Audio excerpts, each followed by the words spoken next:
Bonjour Elisabeth Noir. Bonjour Nicolas. Retour ce matin sur la séance du congrès d'hier, vous recevez Sonia Baquès. Sonia Baquès, présidente de la province Sud, bonjour. Bonjour. Merci d'accepter notre invitation. Alors vous êtes de retour brièvement en Nouvelle-Calédonie. Vous étiez hier au congrès pour une très longue séance avec des textes importants. Des textes qui ont été votés notamment concernant le nickel par une majorité indépendantiste éveil océanien. On reparlera de la modulation plus tard. Un mot sur l'ambiance un peu spéciale, un peu tendue dans ce contexte. C'est même pas tendu. Ce qui est regrettable avec le fonctionnement des indépendantistes depuis qu'ils sont au pouvoir, c'est qu'en fait, dès l'instant où ils ont trouvé une majorité avec l'éveil océanien, ils écoutent plus personne.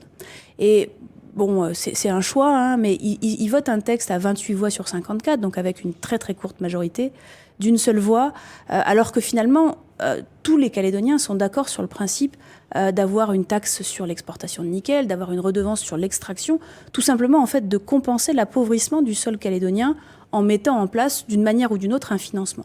Au final, ils ont fait un texte qui est ni fait ni à faire, c'est-à-dire qu'en fait, d'une part, ça rapporte rien.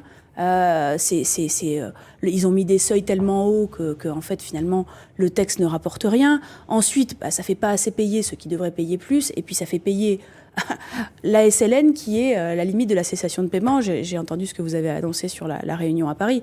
Enfin, c'est juste n'importe quoi, en fait. Et il suffisait d'un peu de concertation entre nous pour que chacun amène ses idées et qu'on arrive à trouver un consensus et que sur ce sujet-là, on arrive à trouver un accord. Oui, d'autant plus que les textes avaient été reportés avec la volonté de tous, semble-t-il, de parler d'une stratégie nickel, d'un accord sur une stratégie nickel. Finalement, il n'y a pas de consensus. Cette stratégie, elle est possible à trouver ou vraiment on va retrouver toujours cette opposition entre indépendantistes et non-indépendantistes sur le sujet? En fait, elle est parfaitement possible et on l'a vu sur le texte d'après, la modulation, je suppose qu'on va y revenir, mais en fait, on est capable de trouver des accords sans finalement des difficultés majeures, et en particulier, là, sur les textes sur les taxes à l'export et la redevance extraction, il s'agissait de se mettre d'accord sur à qui va l'argent, combien on taxe, etc. C'est de la technique, à la limite. Exactement. Et en fait, c'est assez triste finalement le mode de fonctionnement des indépendantistes parce que en fait on a tous signé une motion préjudicielle il y a quelques semaines pour dire on fait cette fameuse réunion de concertation et puis finalement l'éveil océanien leur a annoncé qu'il les soutenait. Et là, hop, terminé, ils n'ont plus besoin de personne, et donc il n'y a plus de concertation. C'est triste. C'est triste parce que je crois pas que ce soit un modèle de gouvernance. Ils veulent montrer qu'ils savent gouverner. Je pense que quand on veut montrer qu'on veut gouverner, on essaie de travailler avec tout le monde. Surtout que ce sont les partisans de la collégialité, etc. Je trouve ça dommage. Vraiment sur des textes fondateurs comme cela, c'est triste. Et on voit bien à contrario d'ailleurs, parce qu'on a passé le texte sur la modulation après, avec une majorité indépendantiste, non indépendantiste, que quand on prend le temps de parler, alors certes, l'usine du Sud, l'accord, il nous a pris 3 semaines, plusieurs heures par jour pendant 3 semaines, mais c'est quoi 3 semaines pour aller trouver un accord sur la question du nickel? Justement, ce fameux texte sur la modulation, une seconde lecture avait été demandée. Son adoption n'était pas acquise. Finalement, effectivement, il y a une majorité qui s'est dessinée et qui, là, pour le coup, n'était pas indépendantiste contre non-indépendantiste. Le principe de la modulation, d'abord, est-ce que vous pouvez nous le rappeler brièvement, que ce ne soit pas trop technique, que les gens comprennent bien ce que vous avez... C'est un texte que vous avez porté. Oui, le principe, en fait, c'est assez simple. Aujourd'hui, les titres miniers, donc en fait, finalement, ce qui permet d'exploiter le nickel, d'avoir les titres fonciers pour exploiter le nickel, j'essaye de faire simple, aujourd'hui, c'est l'exploitant qui les a. Ce qu'on a dit, c'est il faut qu'on maîtrise nous-mêmes notre ressource. Et il n'y a pas de raison, finalement, que ce soit uniquement un industriel qui détienne les titres miniers. Donc, les titres miniers, ils vont revenir à la collectivité, à cette fameuse société à majorité, à capital provincial. Donc les titres miniers, c'est nous en fait qui allons être les propriétaires de l'endroit où on peut exploiter le nickel, pour faire simple. Et une fois que nous, on est redevenus propriétaires des titres, eh bien en fait l'exploitant va nous les louer, tout simplement. C'est-à-dire va nous payer un loyer tous les ans pour finalement avoir le droit d'exploiter notre terre. Et donc, c'est un modèle qui fonctionne ailleurs dans le monde, mais c'est un modèle qui finalement prélève à la source la compensation finalement de l'appauvrissement du sol. Et je trouve que ça a vraiment du sens en termes de modèle, c'est-à-dire qu'en fait, c'est quoi l'intérêt des Calédoniens? C'est tout simplement d'avoir une compensation. On a un industriel qui vient, qui brasse la terre, qui récupère toute la richesse qu'il y a dedans, et puis qui, quand il s'en va, il n'y en a plus. À un moment donné, comment les Calédoniens s'y retrouvent? Comment ils compensent? On dit, vous allez exploiter notre terre, vous nous payez ce que vous nous devez en fonction de ce qu'il y a dedans. C'est exactement comme un industriel qui paye un loyer pour l'endroit qu'il occupe. Il va payer un loyer. Alors ça a été adopté, mais il y a des oppositions là aussi, et notamment certains disent, on pense à Calédonie Ensemble, que c'est une modalité qui peut permettre d'encourager toutes les revendications des uns et des autres. C'est pas un risque quand même de mettre comme ça sur le marché, entre guillemets, les massifs miniers? Non, parce qu'on ne les met pas sur le marché. On est dans des sociétés à capital majoritairement provincial, donc public. Donc on les met pas sur le marché. Hein. C'est pas vous et moi qui pouvons récupérer les titres miniers. Ça fonctionne pas comme ça. Mais c'est en fait un changement de relation et avec l'industriel, qui devient finalement le locataire de nos titres miniers, et avec les populations locales qui, elles, deviennent actionnaires. Et l'idée, c'est un peu... Enfin, on voit bien, hein, le nickel, à chaque fois, il y a des blocages. À chaque fois qu'il y a un changement, il y a des blocages, il y a des tensions. On a même eu une forme d'insurrection sur l'usine du Sud. L'idée, c'est aussi de changer la relation. C'est-à-dire, c'est de dire, finalement, les populations locales, qu'elles soient kanaks ou calédoniennes en général, elles deviennent actionnaires des sociétés. Et donc, elles ont intérêt à ce que ça marche. Et c'est un peu c'est un peu de dire, finalement, jusque-là, on voit des résultats quand on voit la situation dans un certain nombre de communes minières. Je pense à Thio, où la SLN s'est comportée n'importe comment. La SLN a exploité le nickel, est partie, et puis aujourd'hui, c'est un village qui a été, en tout cas, pas traité comme il devait l'être. L'idée, c'est quoi? L'idée, c'est de changer cette relation-là. C'est de dire, finalement, ils viennent, ils exploitent, mais ils payent un loyer. Et après, c'est à nous, collectivité, d'utiliser l'argent. Et c'est là où on voit la différence entre les textes qui ont été votés par les indépendantistes sur la taxe à l'export et à l'extraction. Ils vont toucher en tout et pour tout 1 milliard sur toutes les sociétés sur ces deux textes-là, alors que la SLN ne peut même pas payer. Enfin bon. Et nous, on va toucher 1,5 milliard rien que sur Premier Ressources, sur ces fameux loyers.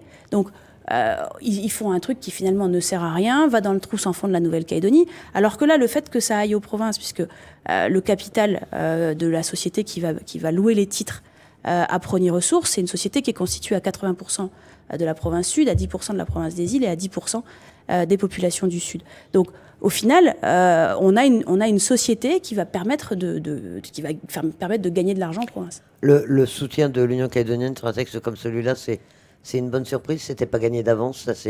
Ça s'est joué au cours de cette séance d'hier, ou ça avait été préparé en amont? Alors c'est largement préparé, puisqu'en fait, on a co-signé ce texte avec Rocco Mitan, Jacques Lallier, Alosio Sacco, et de notre côté, Nicolas Metzdorf, Gilles Brial, Brieux-Frogy et moi. Donc on était sur un texte commun qui est le résultat de la signature de l'accord de l'année dernière sur l'usine du Sud, du 4 mars dernier, dans lequel il y avait eu un accord FLNKS loyaliste pour passer ce nouveau modèle minier. La situation de la SLN, on en disait un mot, une situation extrêmement inquiétante, tout le monde en convient. Jean-François Carenco annonce cette réunion interministérielle la semaine prochaine à Paris. Ça va servir à quoi? Est-ce que d'ores et déjà on peut penser que la SLN va être sauvée, que l'État va faire en sorte de sauver la SLN? On se rappelle que Gérald Darmanin avait dit pas de chèque en blanc s'il n'y a pas un modèle industriel de développement derrière, quoi.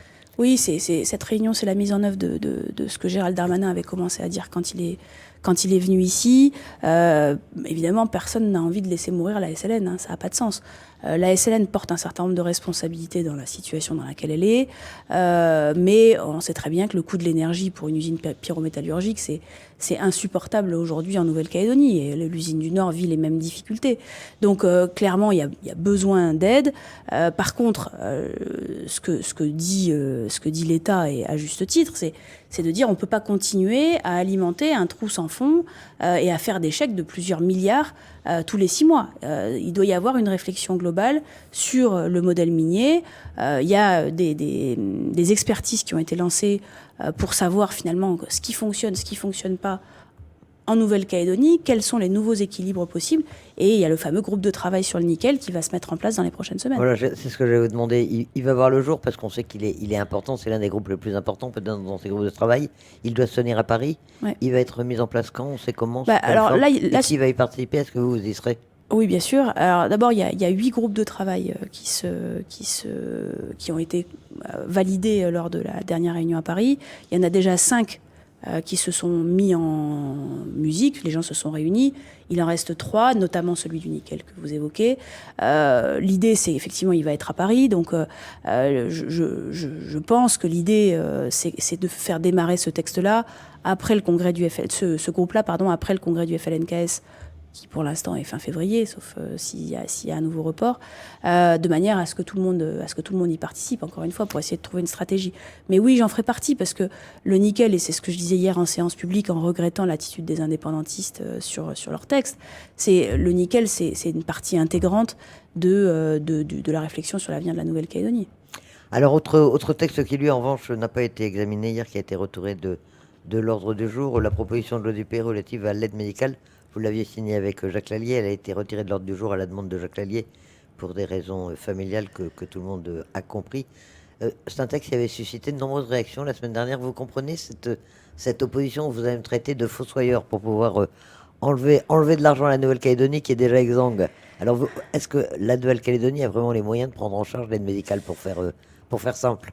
Alors effectivement, d'abord, le texte n'a pas été enlevé pour des raisons politiques. Il a été retiré parce que Jacques Lallier ne pouvait pas être présent à la séance publique d'hier pour des raisons personnelles que chacun a compris. Mais le texte va être bien évidemment réexaminé.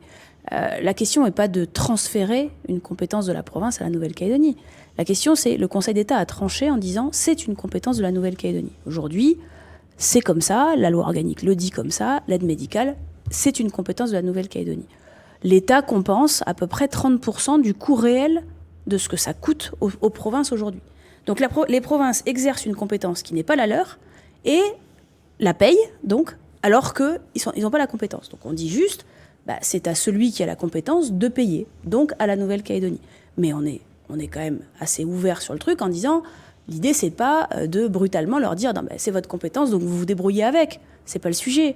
Le sujet c'est de dire, oui, c'est pas notre compétence. Nous, en plus, non seulement c'est pas notre compétence, en plus, on peut pas changer à la limite, on pourrait dire, on n'arrive pas à payer, on va changer les critères. Mais non, on n'a pas, c'est une compétence du Congrès. Donc, on peut même pas baisser les coûts qui sont des coûts obligatoires. Et on peut pas, nous, lever d'impôts. Donc, on se retrouve dans une situation inextricable, les provinces, à payer une compétence qui n'est pas la nôtre et sur laquelle on ne peut strictement rien faire à part payer ce que le Congrès nous impose de payer. Donc ça peut absolument pas continuer comme ça. Donc l'idée, c'est de trouver une solution pour que la Nouvelle-Calédonie assume ses compétences. Et l'idée, c'est pas simplement de refiler le truc. On a le même sujet, par exemple, sur l'agriculture. L'agriculture, normalement, c'est une compétence des provinces. Aujourd'hui, elle est assumée par la Nouvelle-Calédonie. Moi, je dis, il faut que l'agriculture, qui coûte extrêmement cher aussi, revienne complètement aux provinces. Donc, c'est ces équilibres-là qu'il faut trouver. Mais aujourd'hui, on ne peut pas continuer avec un système où on a 4 services qui font la même chose. On a l'aide médicale sud, l'aide médicale nord, l'aide médicale des îles et le RUAM qui font des liquidations de feuilles de maladie avec des services spécifiques qui font de la liquidation de feuilles de maladie. À un moment donné, il va falloir qu'on arrête ça. Il va falloir qu'on arrive à avoir... Il y a des choses sur lesquelles, vous savez, je défends, et vous le savez, le fait de donner plus de compétences aux provinces. Les compétences qu'il faut donner aux provinces, il faut qu'elles aient un intérêt pour les populations.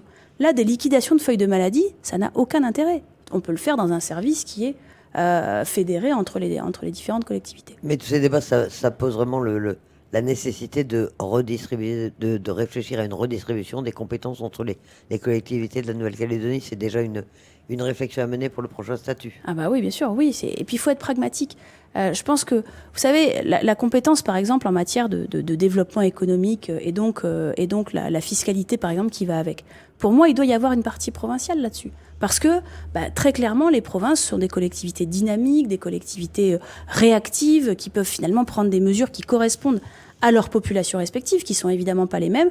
Donc là, il faut qu'on ait des compétences provinciales. Par contre, la liquidation des feuilles de maladie, il faut qu'on ait un service unique. Ça n'a aucun sens qu'on ait 4 services différents. Cette proposition, elle aura une majorité pour être adoptée ou pour ça va être plus difficile? Pour l'instant, c'est compliqué, mais c'est aussi lié à la situation aux îles. Jacques Lallier, qui est co-signataire avec moi de cette proposition de loi du pays, doit sans doute régler les problématiques qui sont liées à l'absence de vote de son budget. Je pense que la position sur la question de l'aide médicale sera aussi étroitement liée à la manière dont la problématique des îles se réglera. Monsieur Abakas, merci d'être passé par les studios de Radio Rythme Bleu.